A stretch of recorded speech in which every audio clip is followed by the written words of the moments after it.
Estamos aquí con Rodrigo Fernández Ordóñez para hablar de su Anatomía del enfrentamiento armado interno, orígenes de la Guatemala contemporánea, en Wartime Books, que es la editorial de la Universidad Francisco Marroquín.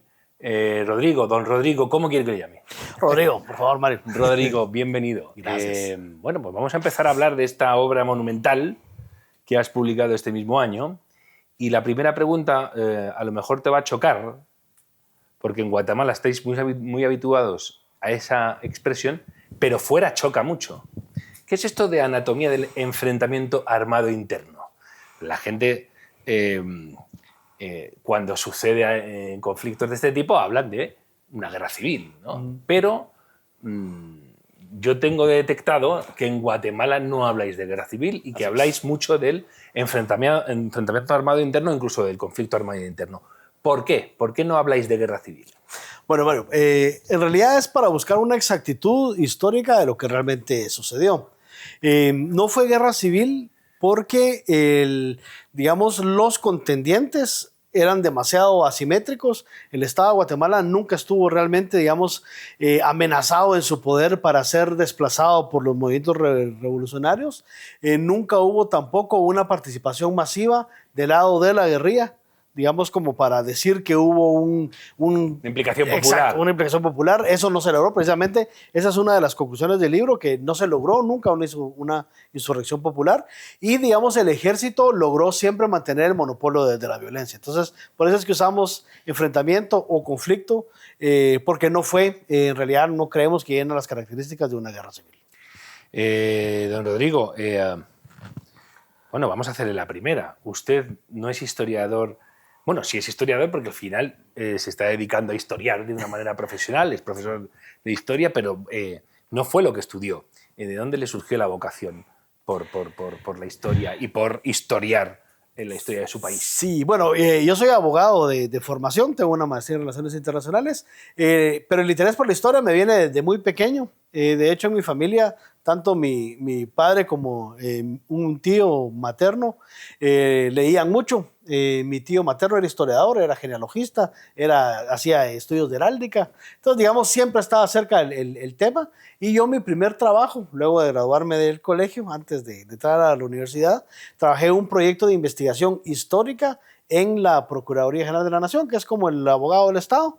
Ahí se desarrolló un proyecto anterior a la Comisión del Esclarecimiento Histórico. Yo trabajé ahí como investigador y desde entonces seguí, digamos, investigando el tema del enfrentamiento hasta hace 2 años que ya dije, es momento de sentarme a escribir. ¿Ha sufrido alguna crítica en este sentido? Ya sabe usted que los historiadores de formación, a los que incurren en sus dominios, los llaman intrusos si no les sacan un carné de historiador expedido por un historiador. ¿Ha tenido algún problema usted de este tipo? Pues hasta el momento no, Mario. ¿Verdad? El libro ha sido bien recibido. Obviamente yo siempre hago la aclaración precisamente para evitarme ese momento. También por eso es que el libro se llama Anatomía del enfrentamiento, no se llama Historia o qué sé yo, para evitar malentendidos. Sin embargo, digamos, la investigación duró casi 20 años, o sea, tiene un sustento archivístico, hemerográfico, de fuentes de primera mano que, digamos, justifican, digamos, el esfuerzo de hacer historia en Guatemala. Don Rodrigo, vamos al subtítulo también, Orígenes de la Guatemala contemporánea. Sí. Mi pregunta es, ¿está usted diciendo que ese larguísimo enfrentamiento armado interno está en la base de la Guatemala moderna? ¿Es el hecho fundacional de la Guatemala de estos días? Sí, yo creo que no podríamos interpretar correctamente lo que sucede en Guatemala al día de hoy sin entender lo que pasó 4 décadas anteriores, ¿verdad? De hecho, la sociedad guatemalteca es una sociedad muy fragmentada, muy polarizada. Digamos, hay también todavía mucha carga ideológica en algunos sectores y se ha logrado como buscar lentamente un punto medio, pero ha costado mucho. Y también lo que marcó a Guatemala es que luego de la firma de los acuerdos de paz en el año 96, la posguerra fue muy violenta, ¿verdad? Entonces, incluso en algunos años, sobre todo en la época del presidente Álvaro Colón, fue 2007, 2012, si no estoy mal, la posguerra fue mucho más violenta que la guerra. Entonces, digamos, eso marcó definitivamente el desarrollo del país hasta la fecha. Hay países en Centroamérica, la gente cuando no los conoce o los conoce de una manera muy, muy, muy superficial, tiene una imagen de gente como muy tranquila. Bueno, no les quiero ni contar si solo conoce Centroamérica porque han tenido compañeros de trabajo, por ejemplo, en España o en el servicio doméstico, que es gente muy tranquila, es muy servicial, es muy atenta, está muy bien educada. Y sin embargo, nos encontramos con unas guerras muy largas y además con episodios de violencia brutal, de salvajismo, ¿no? ¿Cómo se puede interpretar esa imagen tan contradictoria, ¿no? Claro. que presentan estos países? Yo creo, Mario, que la explicación más corta es que el carácter, digamos, de las personas es así, es tranquila, el centroamericano en general es muy trabajador, muy entusiasta. Sin embargo, creo yo que Centroamérica es una región muy desigual. Digamos, la brecha entre ricos y pobres es muy grande. Y entonces muchas veces esa violencia es hasta cierto punto una manifestación de esa, digamos, situación de desigualdad, ¿verdad? Que hay una ebullición que de repente, ¿no? Estalla, ¿no? Hay un conflicto permanente que se manifiesta de repente. Ya. Estamos hablando de enfrentamiento armado interno. Hemos dicho que duró mucho tiempo, 40 años casi. Pero, claro, la gente que no es de Guatemala no está obligada a saber, ¿no? Así es. Le ponemos una fecha donde digo, ¿cuándo empieza este enfrentamiento armado interno que ha conformado la Guatemala moderna? Sí, digamos, la fecha que se usa en Guatemala como referente regularmente es el 13 de noviembre de 1960. En esa fecha lo que hay es una rebelión de oficiales jóvenes del ejército en contra de sus superiores. Muy, digamos, puntual la rebelión de los oficiales porque ellos querían, digamos, tenían exigencias con relación a su ejército al que pertenecían. Ellos acababan de regresar, era un grupo de como de 15, 20 oficiales, acababan de regresar de Estados Unidos, de cursar, irónicamente, cursos de contrainsurgencia. Pero, digamos, el choque con aprovecharon, se pusieron en práctica por supuesto, lo que les enseñaron. Digamos que se debe a que ellos van a los Estados Unidos, me imagino, para la zona del Canal de Panamá, donde las instalaciones del ejército eran modernas, estaban bien equipados. Imagino que el choque de realidad de regresar a Guatemala. Guatemala es, digamos, un país que le cuesta mucho avanzar económicamente durante todo el siglo XX porque no logra del todo industrializarse. Digamos, Guatemala tiene una preeminencia económica agrícola y tiene un pequeño sector industrial, pero es un sector industrial liviano. Entonces los cambios son muy lentos, entonces por ende el Estado, digamos, es un Estado pequeño que mantenía un ejército pues pequeño, mal entrenado, mal equipado, él le debía salarios a los oficiales, entonces ellos se rebelan ese 13 de noviembre. La rebelión es, digamos, controlada, de hecho, en gran parte por cubanos que se entrenaban en Guatemala y que era un motivo de, digamos, también esa rebelión. Estos cubanos estaban entrenando para Bahía de Cochinos y, digamos, yo en el libro sí hago la aclaración que puntualmente el enfrentamiento como tal inicia en diciembre de 1962, que es cuando ya se forma la primera organización guerrillera formalmente con intención de tumbar al gobierno, las Fuerzas Armadas Pero Rebeldes. es muy interesante esto que se está diciendo porque en un primer momento los que hacen estallar el conflicto no son gente ideologizada, son gente con intereses particulares y los que están ideologizados no son de izquierdas. Y sin embargo luego el conflicto sí que adquiere una tonalidad en la guerrilla de lucha izquierdista, ¿no? De lucha revolucionaria, ¿no? Así es. De hecho, digamos, entre noviembre del 60 y diciembre del 62, el grupo de oficiales se exilia en Honduras y en El Salvador y ellos tratan de organizar una guerrilla de tipo democrático. Y en diciembre del 62 son los, digamos, cubanos y guatemaltecos que habían estudiado en Cuba, los que se acercan a ellos, se los involucran con el Partido Comunista Guatemalteco y ya empieza ya esa dinámica de que, por ejemplo, estas guerrillas sean el brazo armado del Partido Comunista en Guatemala. Hemos hablado antes de que las guerrillas no consiguieron nunca concitar el apoyo popular y, bueno, Guatemala es otro de esos casos. Usted ha hablado de las grandes desigualdades que había y que hay aún en el país. Y esa es una de las cosas que despistan muchísimo o descolocan muchísimo, sobre todo a los revolucionarios, a los estudiosos de la revolución o a los que quieren desatar revoluciones, a Che Guevara de la vida, ¿no? Entonces, llegar a un país, se piensan, el Che llega a Bolivia se piensa que va a ser el rey, que lo van a aclamar desde el minuto 1 los campesinos, y se encuentra con todo lo contrario, ¿no? Claro. ¿Cuáles son las causas, don Rodrigo, que explican, a su juicio, que en Guatemala no prendiera ese llamamiento que se podría basar en explotar sentimientos, gente con posiciones muy desiguales, etcétera? ¿Qué es lo que explica que no triunfara un movimiento de ese tipo, que no tuviera calado popular? Bueno, digamos, yo separaría dos épocas de la guerrilla. Digamos, la primera guerrilla, que es la de estos oficiales del ejército, que va del 62 al 71, y una segunda, digamos, fase guerrillera que va del 75 hasta el 84 más o menos.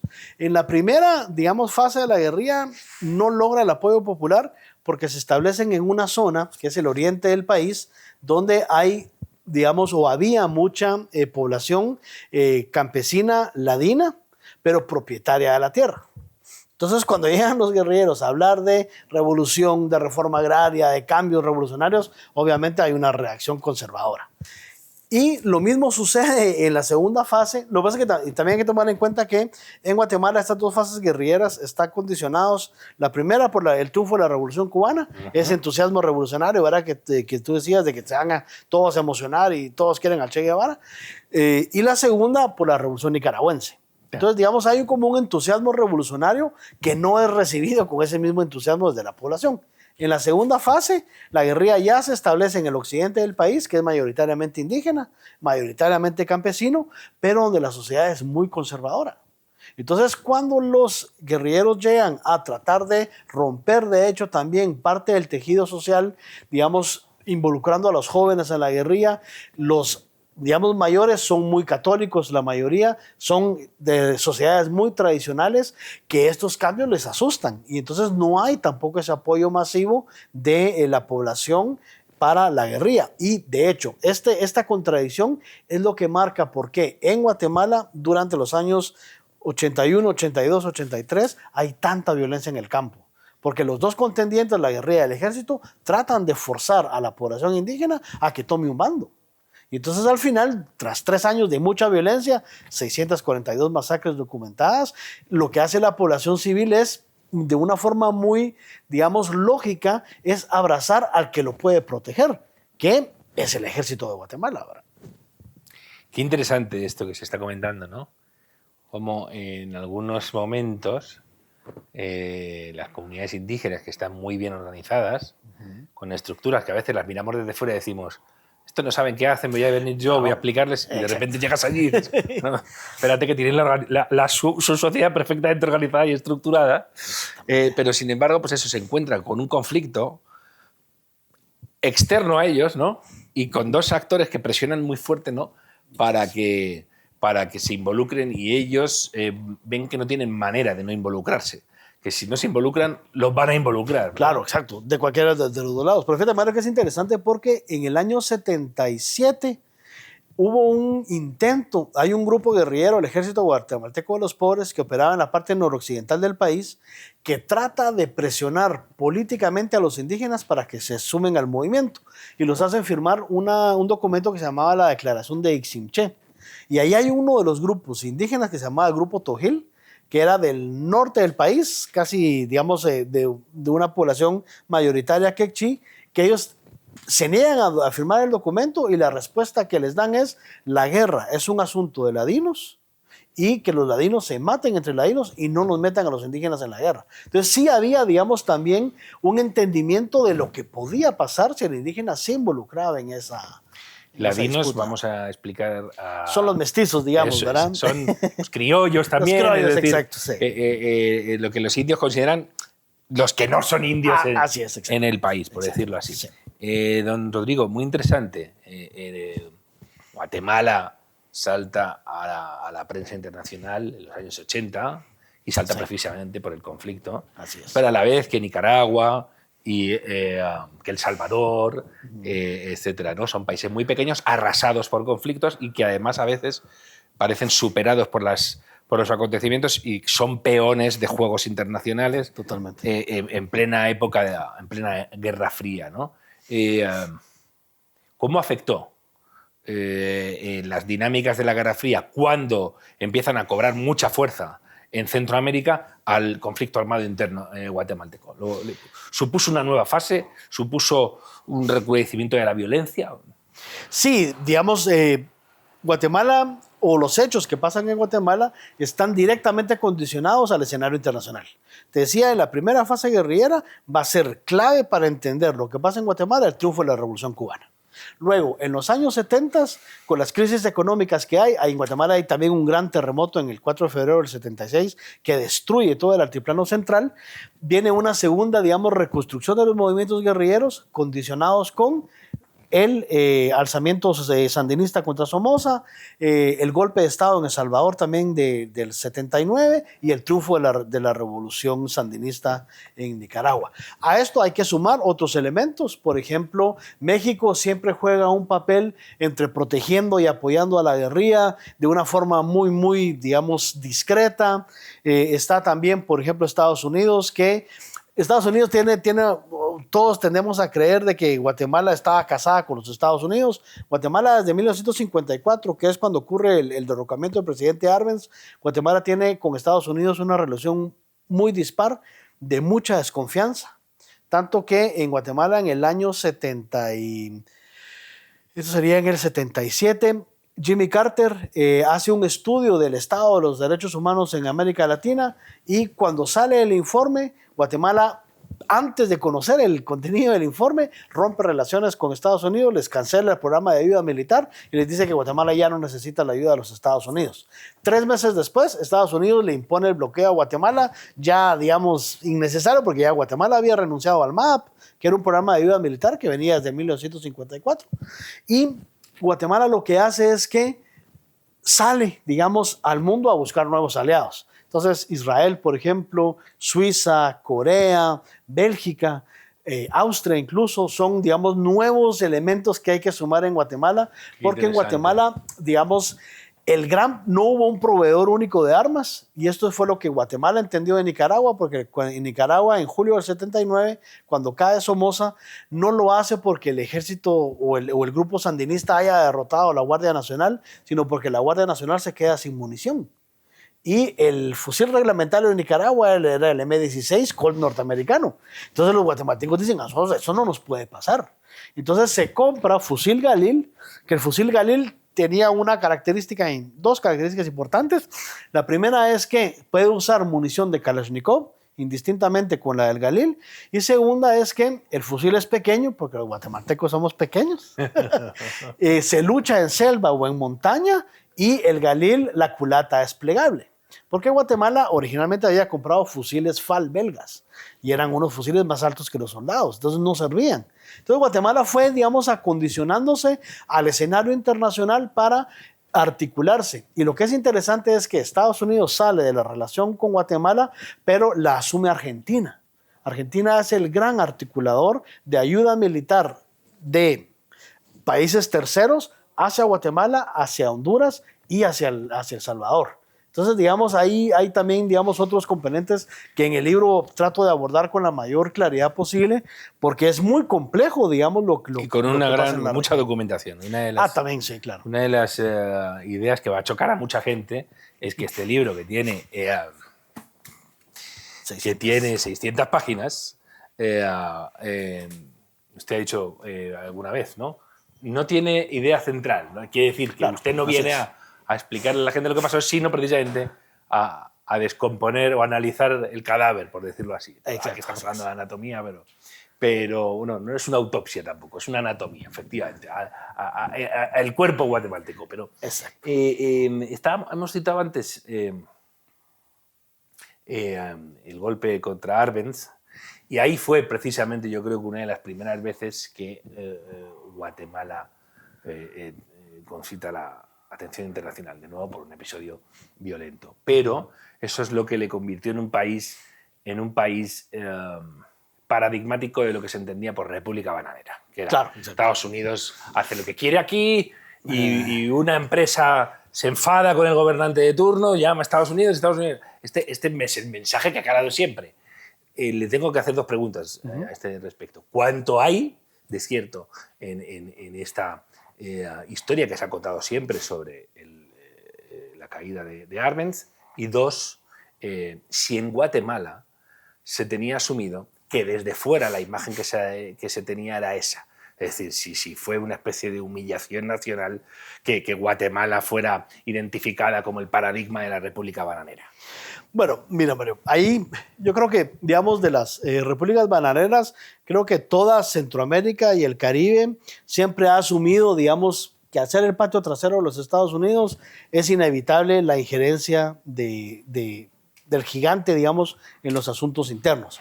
En Centroamérica ya, digamos, por ejemplo, Nicaragua había sido ocupada por los Estados Unidos 2 veces, República Dominicana 2 veces, Haití 2 veces. Es decir, no era, digamos, nada nuevo. La propia independencia de Panamá, eso es porque Estados Unidos interviene. No había, digamos, tampoco nada nuevo en que dentro de los asuntos políticos internos de cada país bananero en Centroamérica y el Caribe se buscara el apoyo de los Estados Unidos. Es decir, cuando llega el presidente Jorge Ubico, que es el último de los dictadores, digamos, que uno tiene, ¿verdad?, pensados en las novelas de Tirano Banderas y demás, sí. Él gobierna del año 31 al 44 y es muy claro que él asume la presidencia luego de 10 años de mucho desorden político en Guatemala, donde hay, digamos, en Guatemala el Partido Comunista se funda en 1921. Es un partido muy temprano. Digamos. Son 10 años de caos, de mucha, digamos, reverberación social. Llega Jorge Ubico y Jorge Ubico llega porque la embajada de los Estados Unidos lo apoya incondicionalmente. De hecho, una de las líneas de campaña, digamos, que se repetían en Guatemala era Ubico es el hombre de la embajada. Entonces, digamos, no es nada raro que alguien busque el apoyo de Estados Unidos para cometidos políticos. En el caso de Jacobo Arbenz es un poquito más de lo mismo, solo que obviamente es un mundo, ya no es el de los 30, sino el de los 50. Ya hay televisión. Ya hay televisión, ya hay radio. Jacobo Arbenz va a la Convención de Caracas a denunciar. Digamos, es con más bulla, pero no por eso es menos diferente de lo que hicieron los nicaragüenses cuando contrataron a William Walker para invadir Nicaragua. Claro. O, digamos, Estados Unidos siempre ha sido un actor. Y en Guatemala, en lo interno, desde el año de 1921, hay un miedo por razones religiosas, al bolchevismo soviético ateo.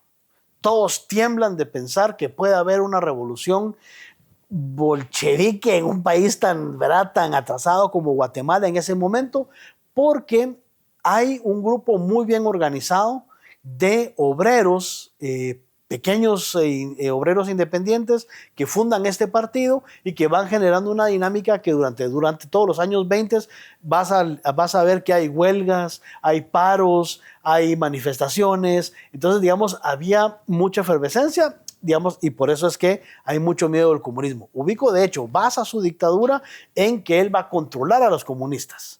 Y entonces, cuando Jacobo Arbenz asume el poder, hay que decir que Jacobo Arbenz asume una presidencia ya radicalizada por el presidente Juan José Arévalo, su antecesor.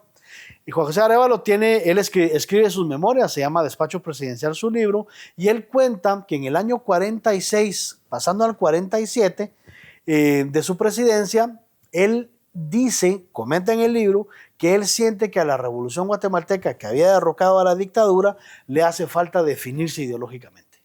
Entonces él empieza a partir del año 46 a prescindir de ministros de derecha, de centro, y empieza a dar un giro hacia la izquierda. Ahora, obviamente, lo que pasa es que para que eso tenga sentido y tenga éxito, hay que radicalizar la situación. Jacobo Arbenz recibe entonces ya una Guatemala en la que Estados Unidos ya ve con preocupación ese giro hacia la izquierda, y Jacobo Arbenz, para mantenerse en el poder, porque él es el segundo hombre de la revolución, a él le queda seguir radicalizando. Y Jacobo Arbenz comete un error. Él impulsa una reforma agraria que todos, digamos, en cualquier libro o cualquier persona que uno le pueda preguntar de Guatemala, le van a decir, es que fue por la reforma agraria. El ejército de Guatemala... Eso es lo que se dice. Eso es lo que se dice, ¿verdad? Que reforma agraria, ergo derrocamiento de Arbenz. Eso es. En Guatemala, desde el año 24, el ejército venía desarrollando una reforma agraria por vías de colonizar los territorios más alejados de la República. El problema entonces no era la reforma agraria. La reforma agraria no era una mala palabra en Guatemala hasta ese momento.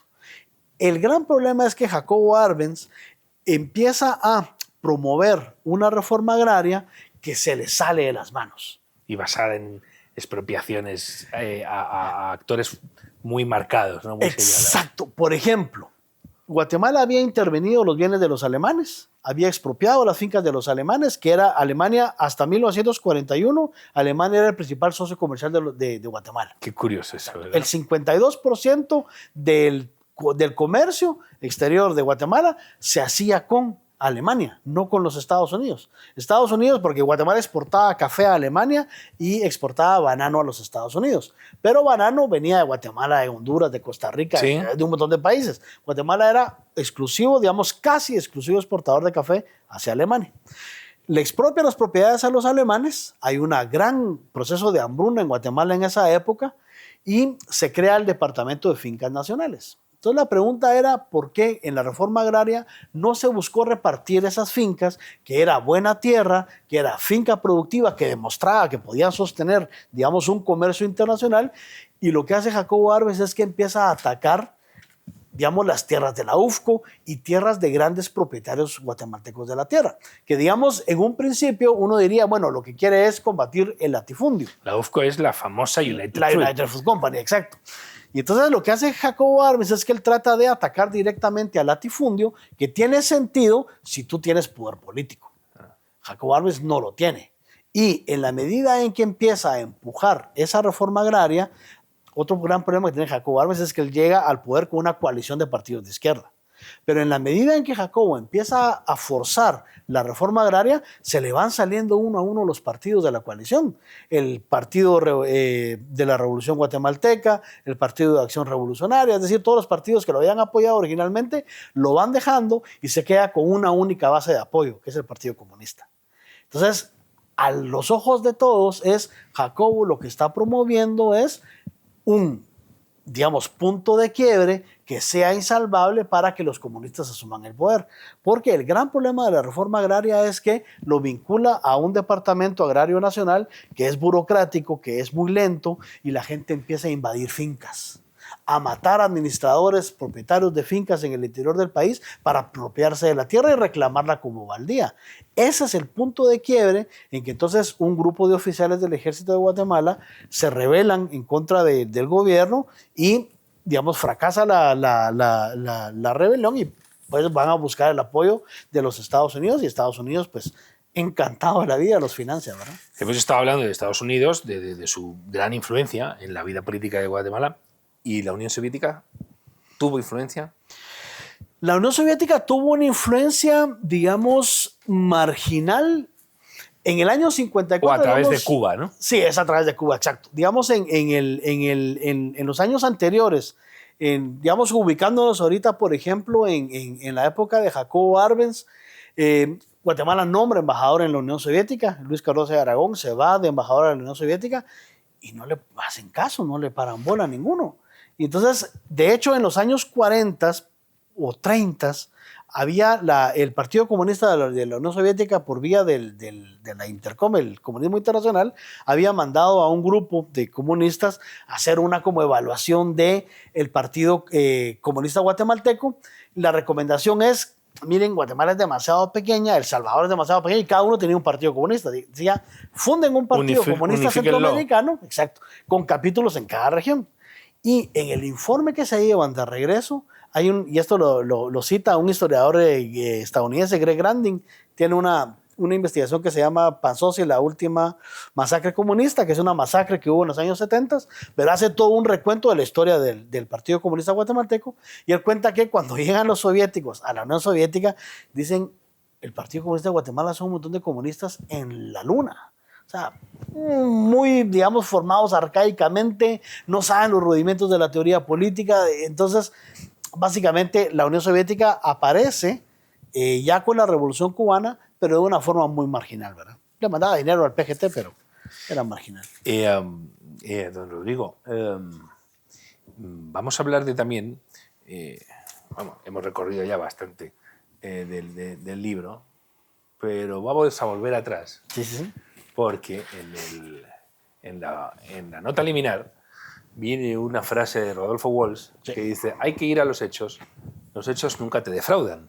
Así es. La frase es muy bonita, pero si la revisas dices, los hechos defraudan a los ideólogos Claro. y a los fanáticos, etc. Precisamente combaten contra los hechos, ¿no?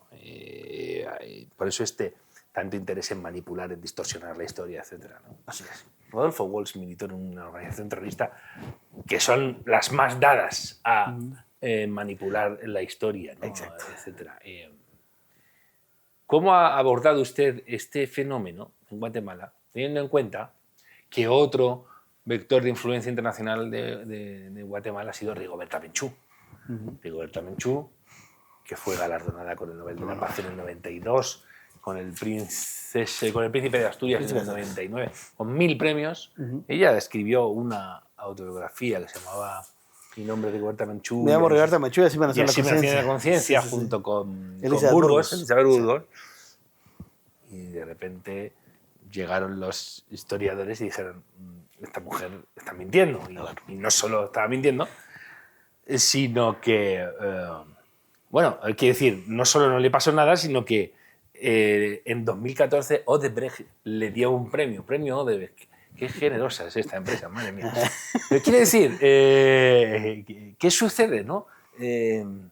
Cuando algo tan importante como la historia se utiliza de esta manera tan torticera, que puede generar además graves distorsiones, ¿no? ¿Cómo interpreta usted la manera en que se dio a conocer su país, la historia reciente de su país,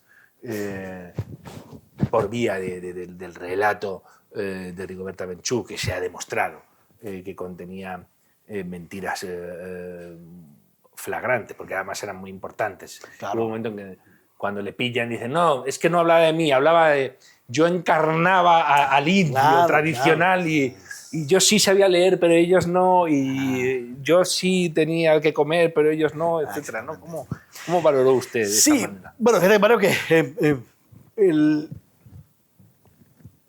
libro, digamos, de anatomía del enfrentamiento surge como una necesidad de explicar lo que realmente pasó, digamos, no solo al guatemalteco, sino también al extranjero, porque, digamos, Guatemala, lastimosamente hasta la fecha, pues tiene la fama de ser un país racista, profundamente racista, que es racista y no lo podemos negar, pero, digamos, hay más, ¿verdad? Y yo creo que a veces el tema del genocidio, digamos, el mal llamado genocidio, el racismo, va colgando etiquetas a un país que tiene una historia muchísimo más compleja que las etiquetas de la propaganda. Detengámonos ahí un momento, ¿sí, don Rodrigo? Y explique a quien no tenga ni idea de Guatemala qué ha pasado, porque de la misma manera que estoy diciendo que esta denominación de enfrentamiento armado interno a mí me ha chocado siempre, pero ustedes la han utilizado siempre y ha dado la explicación. Sin embargo, hubo una polémica hace muy pocos años, precisamente a cuenta del genocidio. Informe a la gente por qué se produjo problema. ¿Quién decía que estaba perpetrando un genocidio contra quién? Bueno, digamos, en Guatemala ya desde los años 70, del año 75, 76, ya en los comunicados internacionales de las guerrillas se empieza a usar la palabra genocidio. Genocidio, digamos, es una palabra que es fuerte, ¿verdad? Que comunica muchísimo en un solo término, porque uno inmediatamente se imagina Buchenwald, Auschwitz, cualquier circunstancia, y en Guatemala desinforma, porque, digamos, en los años 75 en Guatemala no había empezado siquiera la guerra en el altiplano, pero ya se estaba, digamos, como preparando políticamente el campo para que pasara, digamos, este tipo de propaganda. El contexto de la violencia en el altiplano guatemalteco, digamos, se explica por lo que hablábamos anteriormente, ¿verdad? De una lucha de control de poder entre el ejército y la guerrilla sobre la población civil indígena. Pero ahondando, digamos, en las explicaciones, hay, digamos, la URNG, que es la que firma, digamos, los tratados de paz, eran en realidad 4 organizaciones. Estaba el Partido Guatemalteco del Trabajo, que era el Partido Comunista, que era un partido minoritario, de carácter democrático, porque seguía los dictados del Partido Comunista de la Unión Soviética. Estaba las Fuerzas Armadas Rebeldes, que era un remanente de las primeras guerrillas que se escondieron, digamos, en las selvas del norte de Guatemala. Estaba la Organización Revolucionaria del Pueblo en Armas, que era la que dirigía Gaspar Aylón, ¿verdad? El hijo de Miguel Ángel Asturias, que era una guerrilla de carácter militarista, socialista. y estaba el ejército guerrillero de los pobres, que era, esta es una, digamos, es un grupo súper complicado porque surge de la radicalización de la Iglesia Católica por la teología de la liberación. Es, digamos, indigenista en cuanto a que una de sus teóricas, Aurora Marina Arriola, que era una socióloga, ella postula que la revolución no es posible sin la participación indígena. Siendo ella ladina, digamos, y no sé si ella hizo una encuesta de opinión con los indígenas, pero ella postulaba, ¿verdad?, que era imposible una revolución de Guatemala si no participaba la población indígena. Y esta guerrilla, digamos, tiene una fase de preparación, que es un grupo de ladinos, digamos, de mestizos, de criollos, que se inserta en las comunidades más alejadas del noroccidente guatemalteco y trata de crear digamos, un núcleo duro que va a ir formando políticamente y va a ir creando lo que ellos llamaban la guerra revolucionaria prolongada, que es ir preparando a la población para que en algún momento se levanten en una insurrección general. Es población indígena y la guerrilla, digamos, para formar políticamente a esta población, crea lo que ellos van a llamar las Fuerzas Irregulares Locales, o FIL, que era básicamente la organización militar de la sociedad campesina, donde le dicen, miren, ustedes son guerrilleros, pero en lo que podemos nosotros organizarnos y poderles dar armas, ustedes van a ser nuestra vanguardia revolucionaria, en el sentido que ustedes van a espiar al ejército, ustedes nos van a informar, ustedes van a ser, digamos, nuestra reserva de población de la guerrilla. En el año 79 empiezan a ocurrir en el campo ya ciertos hechos de violencia en una zona que era tranquila, ajena a la violencia. El ejército reacciona, despliega tropas y ahí empieza, digamos, ese conflicto entre ganarse a las poblaciones entre los dos. Ese núcleo de conflicto es el origen de la leyenda de Rigoberta Menchú, que si quieres la retomamos en un momento. Pero, digamos, en esa lucha por la población, hay un momento en que los estimados de inteligencia del Ejército de Guatemala y de la CIA, que yo cito aquí, llegan a hablar que muy probablemente hay alrededor de 110,000 campesinos indígenas guatemaltecos organizados por la guerrilla como su reserva, digamos, militar. Entonces el ejército, digamos, lanza una campaña terrible, brutal, ¿verdad?, para desinflar ese movimiento, que va a durar finales del 79, 80 y finales del año 81. La campaña, digamos, de castigo de la población civil es tan violenta, tan brutal, que el propio jefe del Estado Mayor de ese momento del Ejército de Guatemala decía, si seguimos así, Guatemala va a perder probablemente la guerra, porque la violencia está generando, digamos, muchísimas reacciones en contra del Ejército de Guatemala. Esa es, por ejemplo, la razón de un golpe de Estado muy famoso en Guatemala del 23 de marzo del 82, donde los grupos de oficiales jóvenes que están combatiendo en la montaña se rebelan en contra de sus oficiales.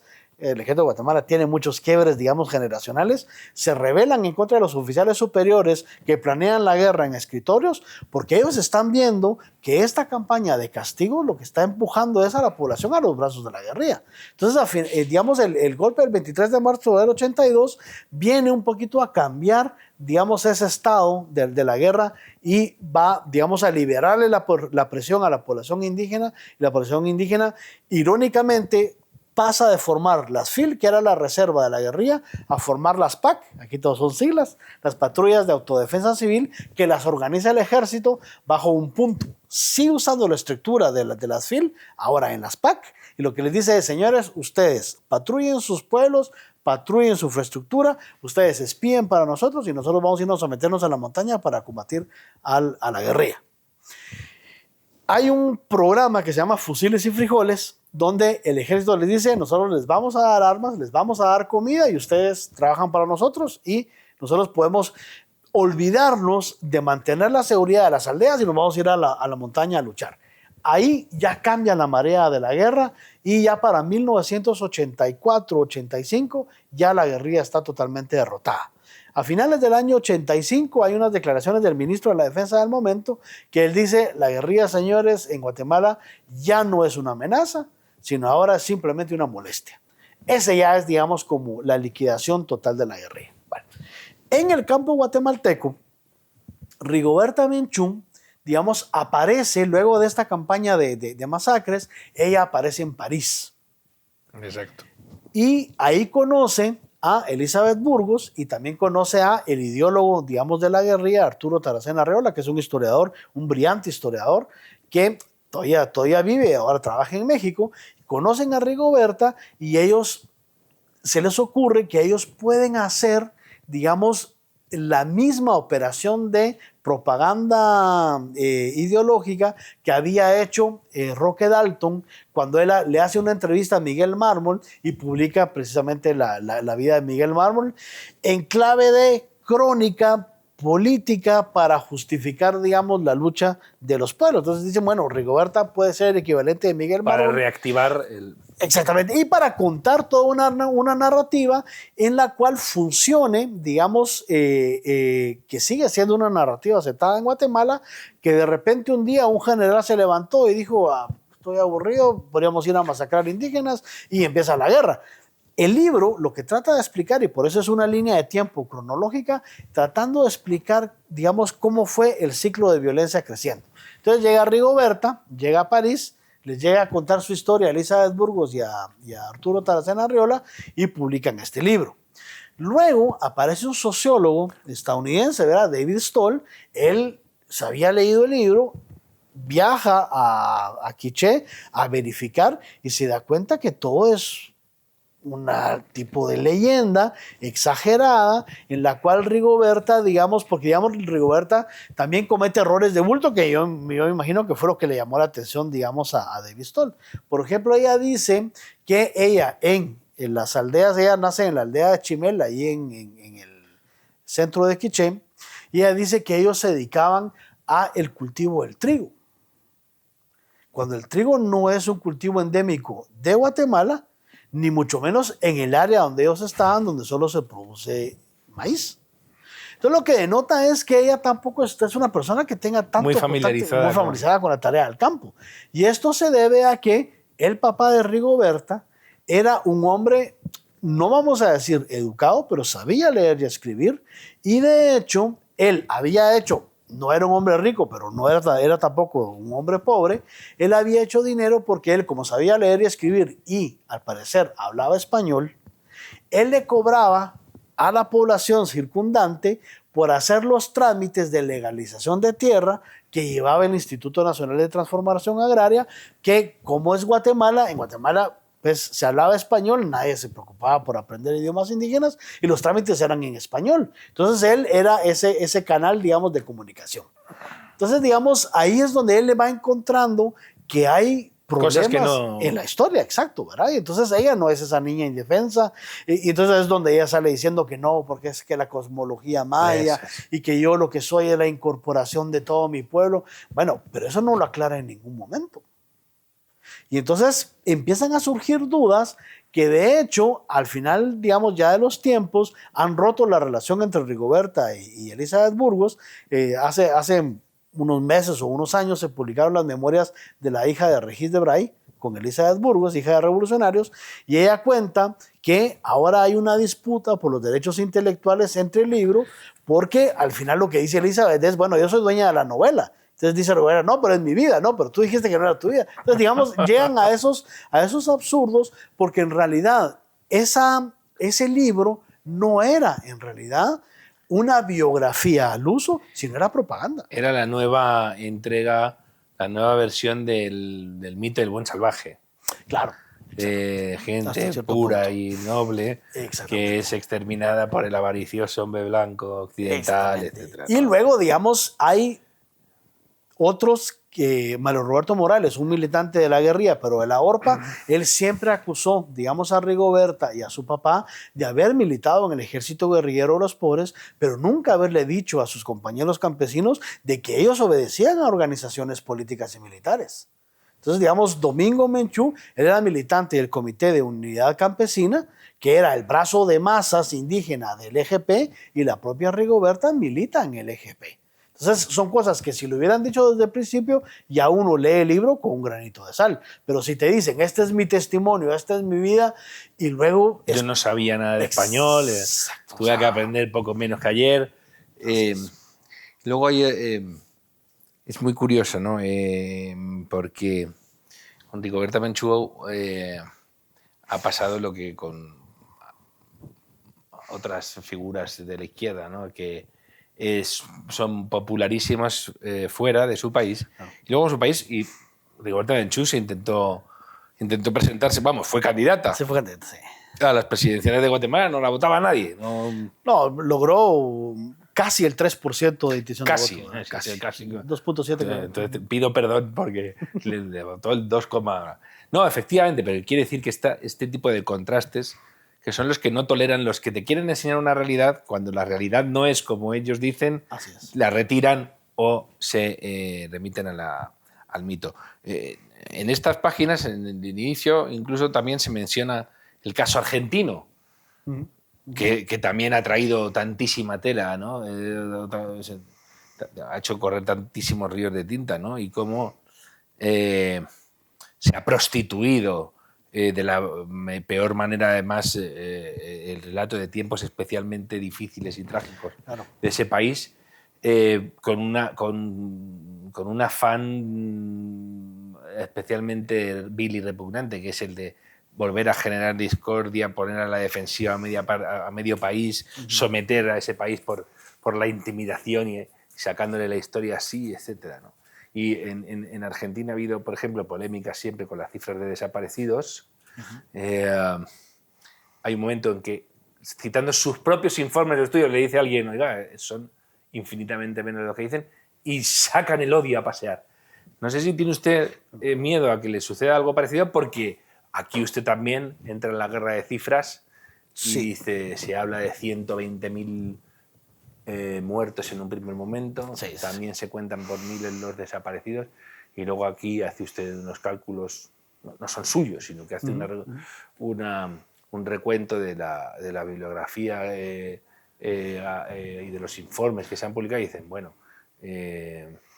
dejémoslo en 37.000 para 40 años. Así para es. 40 años, ¿no? Sí, sí. Sigue provocando polémica en su país esto, el sobrecogedor espectáculo de recontar los muertos de un conflicto. Sí, claro, digamos, sigue siendo un tema tabú sobre el que la mayoría de gente decide no entrar, no discutir. Sin embargo, Mario, yo creo que es de las cosas que debemos hablar, porque, digamos, yo en ningún momento, que es de lo que seguro lo van a acusar a uno, de que uno está negando lo que pasó. Yo no estoy negando lo que pasó, pero yo quiero encontrar históricamente la medida de lo que pasó. Digamos, por ejemplo, yo una vez escuché a un activista argentino que él decía que, por ejemplo, en Argentina se calculaba que los desaparecidos rondaban, ¿qué te digo?, por los 5.000, ¿verdad?, desaparecidos, que ya de por sí es una cifra terrible para el que sufre la desaparición de un ser querido. Entonces él decía, sí, pero como nosotros no tenemos cifras oficiales, no hay archivos, entonces decía él, sería natural creer que multiplicado por 10 se acerque a la cifra. Pero es completamente antojadizo. Fíjate que yo encontré un informe del año 98 de un militante del PGT, donde él calcula que los desaparecidos en Guatemala fueron 4.500 en los 36 años de guerra. Que, insisto, sigue siendo un número terrible, y yo creo que una de las razones por las que la sociedad guatemalteca está tan lastimada es porque nunca se solucionó el tema de los desaparecidos. Pero pasamos de 4.500, ahora se habla de 45.000. Yo digo, ¿y de dónde sacan esos números? Porque él incluso saca cuadros donde él identifica a las personas probables que se podría establecer que sufrieron de esa desaparición forzada. Entonces, digamos, ya buscar criterios como que esto por 10 porque no tengo archivos, eso no tiene ni pies ni cabeza. Debiese ser al revés. O sea, yo voy a hablar de los documentos, de los números que yo tengo, y luego ir sumando los que vayan apareciendo. Y eso es lo que no pasa, ¿verdad? Es una pena que, además, los mismos que te piden iluminar la historia de un país, combatir la oscuridad, la reacción, en cuanto te pones a hacerlo, para, que por aquí no se puede seguir. Rodrigo, hemos visto, Guatemala tuvo una guerra difícil, una guerra muy larga, en fin, y hemos dicho al principio de la conversación que tuvo una posguerra, incluso algunos años casi peor. Muy difícil. Pero luego ha disfrutado de una relativa calma, por así decirlo, que estuvo a punto de romperse en las últimas elecciones. Yo tengo amigos guatemaltecos que estaban muy preocupados. Bueno, conozco a alguno que de hecho no volvía. Tenía pensado volver a su país y decía, voy a esperar al resultado de las elecciones. A ver qué pasa. A ver qué sucede. Sí. Y otros que decían, es la primera vez en mucho tiempo que veo que puede haber un problema de discordia fuerte civil y que veremos a ver qué va a acabar pasando. ¿Cómo se solucionó? Porque parece que se ha amainado todo.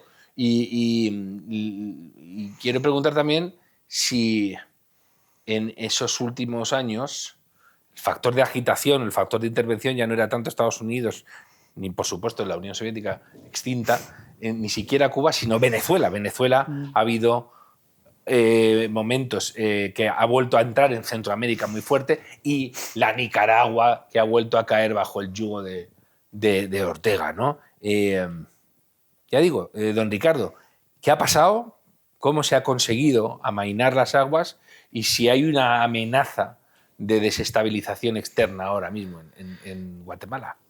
Pues mira, Mario, ¿cómo se solucionó? Pues dejando que la institucionalidad guatemalteca funcionara. Digamos, lo que hay es mucho resquemor a ciertas posiciones ideológicas en la medida en que un país se polariza, como está Centroamérica polarizada. Digamos, las opciones medias van desapareciendo los matices. Y entonces, por ejemplo, cuando Bernardo Arévalo gana las elecciones, Bernardo Arévalo es hijo de José Arévalo, expresidente de Guatemala, es un hombre de izquierda moderado, su discurso me parece a mí, digamos, moderado, pero en ese mundo de polarización, inmediatamente la izquierda, digamos, va desapareciendo y se va identificando con el radicalismo revolucionario. Hay que decir que en Guatemala el radicalismo revolucionario nunca ha pasado del 2% de los votos cuando ha logrado colocar algún candidato. Marco Antonio Sandoval, que ha sido el candidato histórico de la URNG, nunca ha ganado más de 1.7, 2% de votos. Bernardo Arévalo representa una izquierda más moderada, sobre todo apoyada por jóvenes, que está decepcionada del papel, sobre todo del último presidente, ¿verdad? de Yamatei, que, digamos, aquí no es cuestión ideológica, sino fue un gobierno sumamente corrupto que, digamos, fue como protegiendo alrededor de la ideología para justificar hasta cierto punto es el problema, su que al final la gente a veces parece que ve corrupción y dice, ¿pero es de los nuestros o es de...? Si es de... a ver, en función de eso decido si lo combato o no, o si denuncio que es un ladrón o no. Y a veces te arrepientes mucho porque en Nicaragua con el gordo alemán, claro, ¿cuánta gente cayó? Porque el gordo alemán, bueno, que robe, pero no es sandinista. Y al final, ¿quién es el que vuelve a traer, el que trae de vuelta a los sandinistas al poder? El gordo alemán. Así que por no combatir la corrupción cuando se supone que la cometen los tuyos, acabas pagándolo especialmente caro. Claro, entonces digamos, eso ya es un mal indicativo de que si este roba, pero es de los míos, está bien, y aquel que está mal. Lo que pasó en Guatemala es que el partido, digamos, de que estaba en el poder, temía que si llegaba Bernardo Arévalo llegó a la presidencia bajo la bandera de la lucha contra la corrupción, que como te digo, en los últimos 4 años, pero fue desmedido. Se temió que, digamos, en algún momento pudiese haber persecución, digamos, en contra de estos funcionarios, y entonces trataron de, digamos, hacer ver como que el discurso de que Bernardo era comunista para no dejarlo tomar posesión. Como no, eso no tiene ningún asidero jurídico, lo que pasó es que llegó la hora y hubo que darle posesión, ¿verdad? El presidente Yamatei no se puede quedar eternamente presidente, él tiene que entregar el poder, y ¿a quién se lo va a dar? Bueno, a quien ganó las elecciones. Eso se dio, digamos, creo que también se ha malinterpretado mucho. En Guatemala, digamos, todos los extranjeros muy probablemente se hayan quedado con la idea de los golpes de Estado.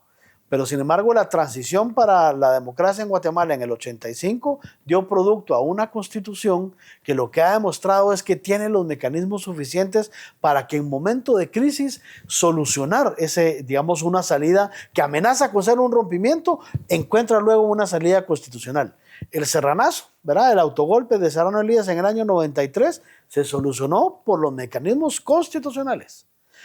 La caída de Otto Pérez Molina, la renuncia de la vicepresidenta primero y la renuncia del presidente después, se solucionó con los mecanismos constitucionales. No hubo ejército, no hubo, digamos, otros grupos, sino simplemente el Congreso sesionó, nombró presidente provisional, Alejandro Maldonado, terminó el periodo del presidente, convocó elecciones y se los entregó al presidente Jimmy Morales. Y con el presidente Yamatei, donde se amenazaba y que no sé quién se fue a encerrar a un cuarto para no darle el poder, y el Congreso, el rey de España se fue porque pasaban 10 horas y no había empezado. Al final hubo que aceptar que ahí va a haber transición. También hay un problema de fondo que Estados Unidos, creo, no sé si digamos por ignorancia o por torpeza política o porque se acuerdan de Latinoamérica cuando, ¿verdad? Cada 8 o 10 años, de verdad que está aquí la región, no entienden las dinámicas políticas, y Estados Unidos fue apoyando y acuerpando a iniciativas de una izquierda moderada que en algún momento llegó, digamos, a abusar del poder. Por ejemplo, cooptaron la Corte de Constitucionalidad, que para nosotros es el tribunal de máxima interpretación de la Constitución.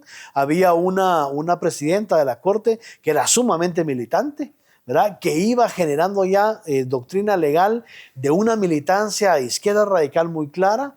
Luego ponen a Telma Aldana de fiscal general. La propia izquierda, digamos, modifica la ley del Ministerio Público para que no la puedan quitar. Y luego, cuando esta señora termina su periodo y nombran a otra, ahora es la izquierda la que quiere modificar la ley para que se pueda quitar a la nueva fiscal. Eso no es serio. Entonces, digamos, el conflicto de fondo era pelearse la fiscalía para que la fiscal actual no me investigue a mí, ¿verdad? Y me puedan, digamos, castigar por eso. Todo se soluciona porque la señora no la pueden quitar, porque la ley es clara cuando dice que tiene que terminar su periodo, y habrá que esperar al otro año que ella termine para nombrar nuevo fiscal general. Don Rodrigo, muchas gracias por el tiempo que nos ha dedicado. Y por último, me gustaría, la portada es muy llamativa, pero habrá que explicarla. Explique a los no guatemaltecos por qué vemos a un jaguar. Es un jaguar, yo creo. Sí, es un jaguar, sí. Un jaguar poniéndose encima de un quetzal. ¿Es un quetzal o qué es? No, ese es un venado. Es un venado. Es un venado. Sí.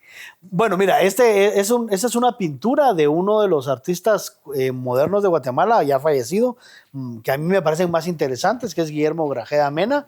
Es un artista, digamos, consumado, que en un par de trazos lograba concentrar mucho, digamos, de la historia. Es que la mirada de este jaguar da miedo desde aquí. Es que pareciera que está jadeando, ¿verdad? Sí.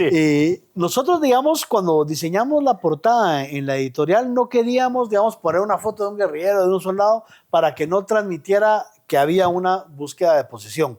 El libro está planteado, obviamente, desde las limitaciones de uno como humano, desde una perspectiva objetiva. O sea, yo no hago militancia en el libro. Yo trato de presentar, y por eso es que está tan documentado. Usted tiene sus ideas, pero claro, exacto, ha intentado presentar los hechos. Los hechos, o sea, que cada uno se... Objetivamente. Entonces, la portada, digamos, a mí me transmitía mucho de la violencia subyacente en la sociedad guatemalteca. Digamos, de ese jaguar, ¿verdad? En su pleno poderío que está destazando un venado.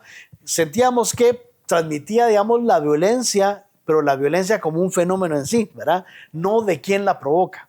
Y por eso es que nos gustó tanto, y sobre todo, como tú dices, esa mirada del jaguar, a mí siempre me pareció que el jaguar se está respirando, ¿verdad? Sí, es muy penetrante. Sí. En fin, don Rodrigo, muchas gracias. A ti. Que usted lo venda bien, tiene que decir esto. Y nada, ¿está usted preparando alguna obra más ahora? Sí, justamente ahorita estamos... No está quieto, no para, no descansa. No podemos parar, sí, no, estamos investigando ahorita. Esta es una historia de la Revolución de Octubre de 1944. con lo mismo, ¿verdad? Bien documentada, tratando de buscar los hechos de lo que pasó y no de lo que nosotros quisiéramos que hubiera pasado. Así es. Mario, encantado. Muchas gracias, muy amable. Gracias por la invitación.